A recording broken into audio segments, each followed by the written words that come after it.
हरिओम. आज मंगळवार 7 मे 2024 शके 1946 अमावास्या.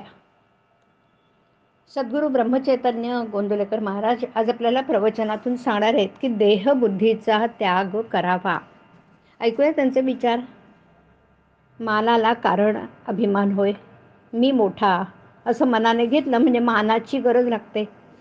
हा अभिमानच भगवंताच्या आणि आपल्यामध्ये आड येतो. हा अभिमान घालवायला गुरु आज्ञेत राहणं, त्यांना शरण जाणं किंवा त्याने सांगितलेली साधनं करणं हे उपाय आहेत. पण ही साधनं निराभिमानाने झाली पाहिजेत ना. हा अभिमान फार सूक्ष्म असतो.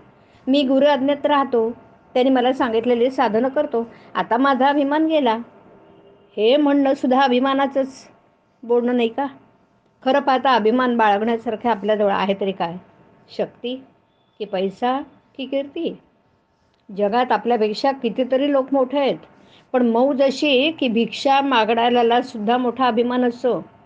मी अमक्याच्या इथे भिक्षेला गेलो होतो, त्याने मला हट म्हटलं, तेव्हापासून त्याचा उंबरठा नाही चढलो, असं तो म्हणतो की नाही. तेव्हा हा अभिमानच.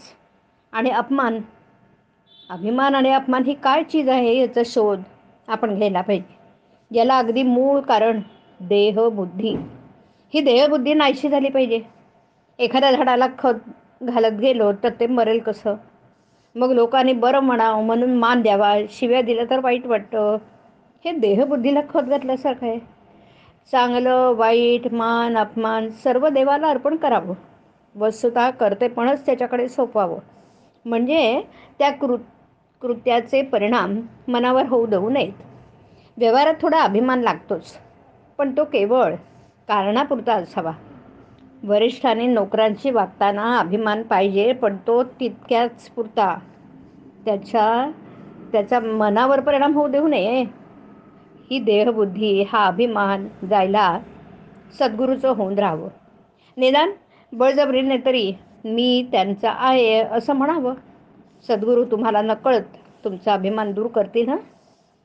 परमार्थात संतांचंच ऐकण्यात महत्त्व आहे. तिथे आईबापांचं काय ऐकू नये.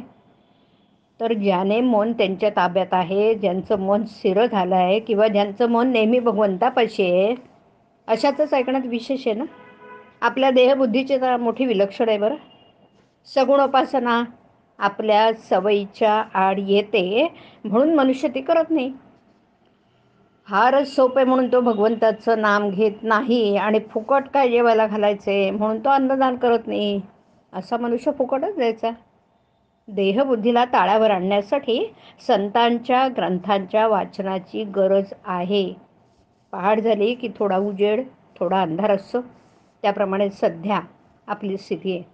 देहबुद्धीच्या अंधारात भगवंताच्या स्मरणाचा किंचित उजेड आहे. हा देहबुद्धीचा अंधकार जाऊन पूर्ण प्रकाश दिसायला आणि भगवंताच्या अनुसंधानासारखा दुसरा कोणता उपाय असणार?